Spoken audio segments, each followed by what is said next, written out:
3 বছর ধরে ইউক্রেনে আগ্রাসন চালাচ্ছে রাশিয়া। রুশিয়া আগ্রাসনের শুরু থেকে ইউক্রেনকে বিপুল পরিমাণে সামরিক ও আর্থিক সহায়তা করে আসছে যুক্তরাষ্ট্র। গত মাসে যুক্তরাষ্ট্রের প্রেসিডেন্ট হিসেবে দায়িত্ব নিয়েছেন রিপাবলিকান ডোনাল্ড ট্রাম্প। আর এরপরে ইউক্রেনে দেয়া মার্কিন সহায়তার প্রকৃতি নিয়ে সৃষ্টি হয়েছে টানাপোড়েন। এমন অবস্থায় ইউক্রেনীয় প্রেসিডেন্ট ভলোদিমির জেলেনস্কি বলেছেন, ইউক্রেনকে দেয়া মার্কিন সহায়তা ছিল অনুদান। তার দাবি, ইউক্রেনে মার্কিন সহায়তা অনুদান হিসেবে দেওয়া হয়েছে, ঋণ নয়। রোববার 23 ফেব্রুয়ারি এক প্রতিবেদনে এই তথ্য জানিয়েছে বার্তা সংস্থা আনাদোলু। বার্তা সংস্থাটি বলছে, ইউক্রেনের জন্য মার্কিন সহায়তা অনুদান হিসেবে প্রদান করা হয়েছিল, ঋণ নয় বলে প্রেসিডেন্ট ভলোদিমির জেলেনস্কি রোববার বলেছেন।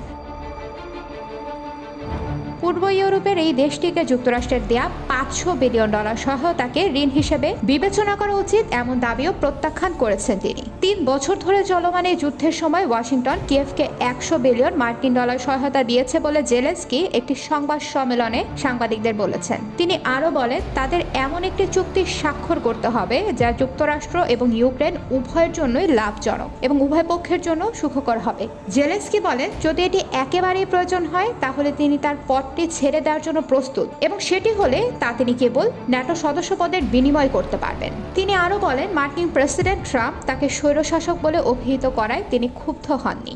ইউক্রেনের এই প্রেসিডেন্ট বলেন, ট্রাম্প প্রশাসন চিরকালের জন্য ক্ষমতায় থাকবে না, তবে আমাদের অনেক বছর ধরে শান্তি দরকার।